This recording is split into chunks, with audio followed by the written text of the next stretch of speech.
Good evening, everybody. We left off on page 389. Later that night, when Connor was settled in LaGrange Memorial Hospital with his family by his side, he was finally able to sleep. These last 3 days, it had been nearly impossible to get any rest, except for the sleep the morphine forced him into. His head was now only partially bandaged, and the band wrapping around his red hair and covering the area the doctor had to shave for the surgery. The motion of sitting up was painful, but once he was in the sitting position, he was fine to stay there for as long as an hour. And although the medication was still too strong for Connor to feel anything in his leg, more than a dull ache, the doctors assured him that they saw improvement on the scans. The nanites were taking, and he would recover full use of it. "I want to see Aiden and Patrick," he told Kerry at around midnight. "Tomorrow?" she asked, thinking the idea over. He nodded. "Neil tells me I don't sound as exhausted as I did before." Neil agreed from the chair in the corner of the room. "You don't. You sound human now." Connor smiled slightly. "I think if you can sit up for the entire time they're here, we can go ahead and bring them in," Kerry said carefully. She didn't want Connor needing to lie back down in front of his kids. It would be detrimental not only to their experience, but also to his. "It only hurts a little, Kerry. I'll be fine," he said. "Moving around's the problem." She nodded and took his hand. "Okay," she said. "We'll bring them up tomorrow afternoon. It'll give you an opportunity to wake up." "Sure you don't want to wait till the IVs are out?" Neil asked with a slight hesitance. He wasn't sure this was exactly his place. "I'm sure," Connor said. He really missed his kids, and he didn't think having a couple of IVs in his hand was going to change their impression of him. From what Neil told him, they whined non-stop about wanting to see him. "Well, you'd better get some sleep then," Kerry told him. She looked at Neil. "I'll stay tonight. You can go head home." "No, you go. You just escaped from a goddamned underwater explosion after going up against Taylor Smith, Kerry. You deserve a bed, not a chair." She chuckled. She raised an eyebrow and said, "I thought I told you people I was going to a law enforcement conference." Neil gave her a sideways glance and then looked back to his electronic pad. "Uh-huh. You also once told me I could beat you at poker. I've learned not to take your word." Kerry chuckled. "I'm not giving in, Neil. Go home and sleep, for God's sake." It was his turn to raise his eyebrow. "Never argue with an Irish lass if you value your precious ass," he recited. "And stop quoting Dad," she ordered with a grin. "Have it your way," he said, giving her a friendly pat on the shoulder and picking up his bag. "I'll see you both tomorrow. We'll all come with the kids. Say 1100? Before lunch?" Kerry nodded. "Late morning, early afternoon, either one." "I'll give you a call," Neil said. With that, he waved to Connor and left. Scene change. "Lieutenant?" Kerry awoke with a start, staring at Agent Jeffrey's face. "What can I do for you?" she asked sleepily, rubbing her eyes. A glance at her watch told her it was 0700. "There's a family outside that would like to speak with you." Kerry raised an eyebrow. "A family? Not my family?" "No, ma'am," Jeffrey said. "All right," she said, looking at Connor. He was still asleep. "If he wakes up, let him know I'm just outside," she said. She brushed her short hair with her hands and straightened her shirt. She could only imagine how horrible her breath must smell, but she didn't have much choice but to go out and talk to whomever was waiting patiently outside. "Lieutenant O'Malley?" a man asked her as soon as she entered the hallway. He had dark brown hair, a cut over his eye, and a bandaged cheek. He was with a woman and a small child Kerry couldn't initially see. Kerry nodded to the agent standing guard and looked at the man. "That's me," she answered, and then looked down. Little David from the waiting room was holding this man's hand, looking content. "My name is Tim Oppley. I'm David's father." Kerry shook the man's hand. "Nice to meet you, Mr. Oppley." "I'm Judy Oppley," David's mother introduced herself. She had light red hair, and her arm was in a sling.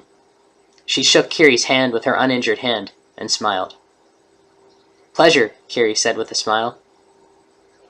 "We wanted to thank you for looking after David while he waited," Tim Oppley said.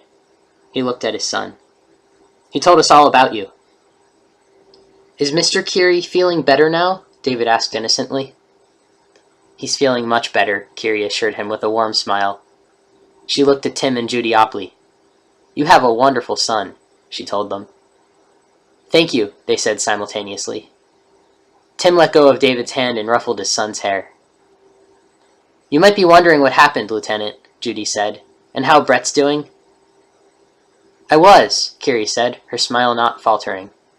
She had actually been afraid to ask if Brett made it. "He's recovering. It'll take him a while, but he'll be back to playing baseball," Tim said with a proud smile. "We're sorry we couldn't be there with him," Judy said. Her voice cracked as she continued. "With both of them. Our car was run off the road. We flipped and were trapped inside. The GPS tracking system on the car failed. The electronics were completely dead. The accident avoidance system obviously didn't work. We weren't found until the next day. It was awful." "I can imagine," Kerry said sympathetically. "The important thing is that you're all safe." "Yes," Tim agreed wholeheartedly, and wrapped his arm around his wife. Satellite imagery showed the car that hit Brett. It turns out the driver crashed into a tree and was killed instantly. "Drunk driver?" Kerry asked carefully, thinking that the fact that Brett and David's parents' accident and what happened to Brett were extraordinarily coincidental. She wondered what company Judy was about to become president of, and whether someone might have something against that promotion. They nodded to affirm Kerry's inquiry. Kerry shook her head. "Poor Brett," she said. "You said he'll recover fully?" "He will," Tim said. Judy wiped her eyes. "We were only supposed to be gone a few minutes. We had to run into town to pick something up," she said. Kerry put a hand on Judy's shoulder. "There's nothing to feel guilty about," she said. Perhaps she'd think twice about leaving two children alone, even for a few minutes, but she hadn't done anything to intentionally hurt them. Judy nodded and wiped her eyes. She smiled. "Are you still going to California?" Kerry asked. "Yes, we are. We've been given some time before I need to start work," Judy said. "I have too," Tim added. "Brett's still at Edward Hospital. He'll be released in a few weeks." "That's good," Kerry said with a smile and a nod. "Are the police looking into your case? Do you feel they're on top of it?"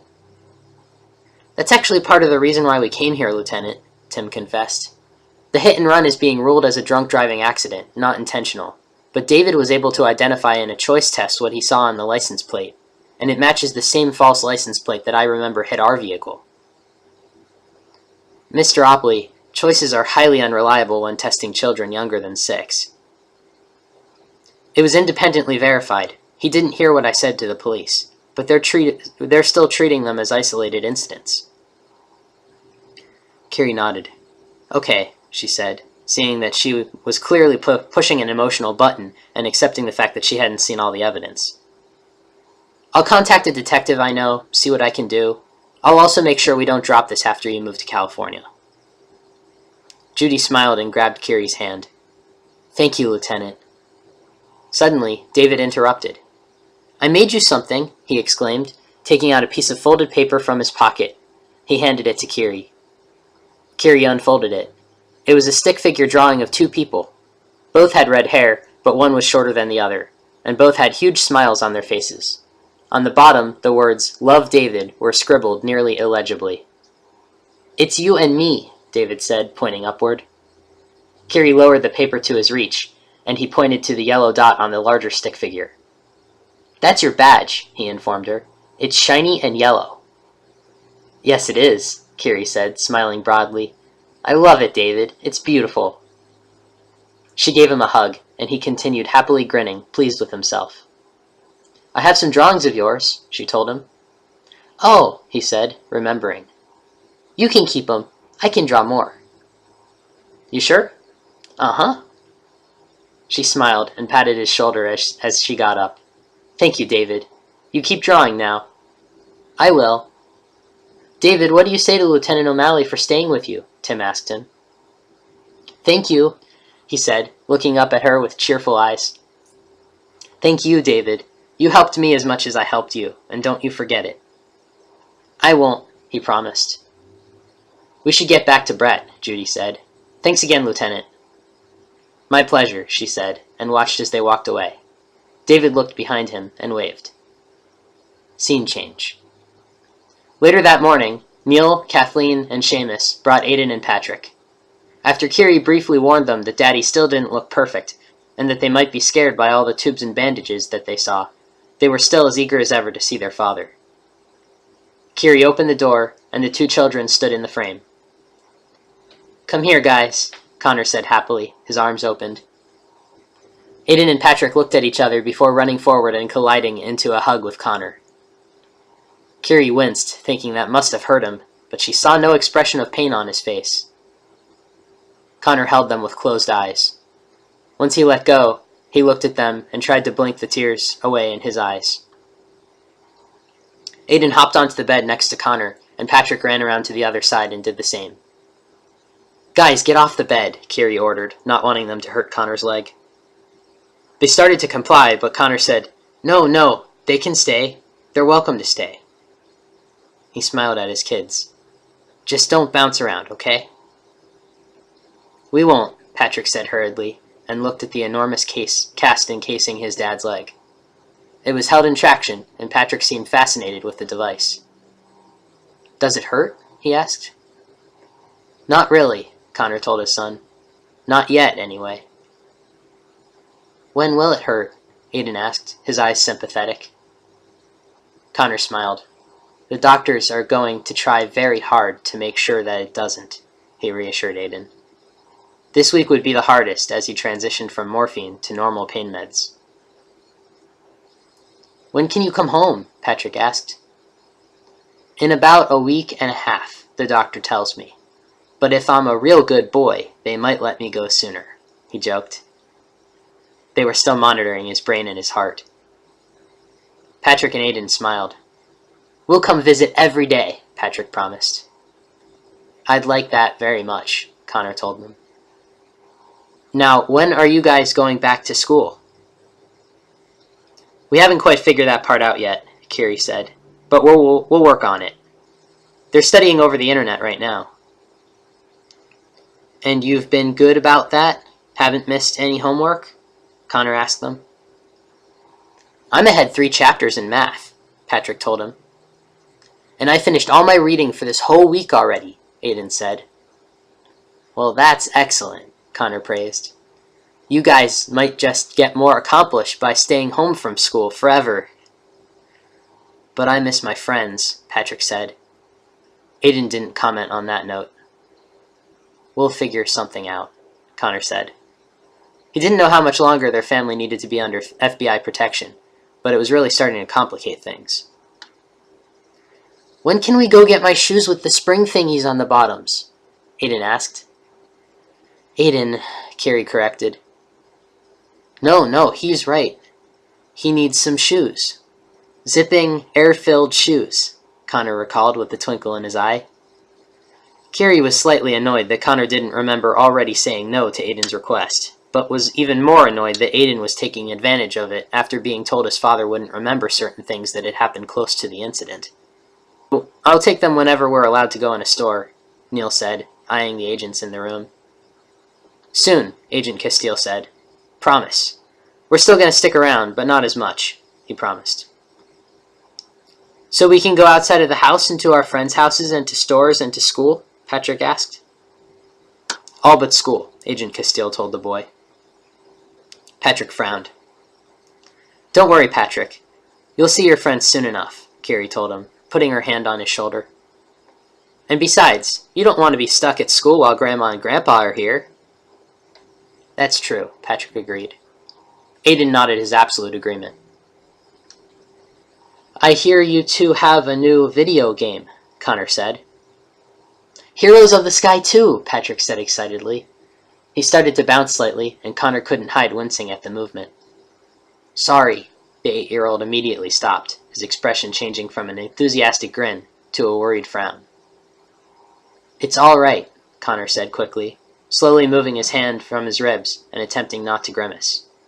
No, don't get off the bed. You're fine, he told Patrick, reaching out to grab his son's shoulder before the boy eased himself off the bed. Now, tell me about this new flight game, he requested. You get to fly all sorts of planes, Aiden said with a grin. And you can play up to 4 players, and there are like 1,000,000 levels. There are 50 levels, Patrick informed his brother. He turned back to his dad, his smile returning to his face. The first 10 are really easy to beat. We did it in the first day, but then they get way harder. I'm up to 20. You didn't beat 20 yet, Aiden argued. I'm almost done with 20. Kerry's phone rang at that moment, and she saw that it was Spencer. She held her finger up and left the room, going into the hallway and taking the phone on audio only. Spence, what have you got? Some disturbing news, Kerry. You in a quiet place? Somewhat, she said, and migrated toward a less crowded portion of the hallway. You're on audio only. What's going on? That case you asked me to look up? Oppley Family? Yes, what did you find? Well, Judy Oppley was just promoted to president of Space for You, a personal storage space agency. You know, those storage units people buy. Yes, Spencer, what's the point? He cleared his throat. One of the agents they hire to sell their space, at least one of the listed agents, was Cassidy Webster. Kerry pursed her lips. That could be a coincidence. She was listed as a retailer for a lot of warehouse companies. And more than that, the license plate the husband and the kid came up with? Yeah? C-14. A vanity plate? And then Kerry made the connection. Carbon-14. She felt her arms prickle with goosebumps. Thanks, Spence. Do me a favor. Keep this one close. Will do, Kerry, but honestly, the only evidence in this case is what I just told you. Whoever organized this cleaned up after themselves. Kerry nodded, though Spencer couldn't see her. She was beginning to see a pattern of disappearing evidence, and she didn't like it. We'll read more tomorrow.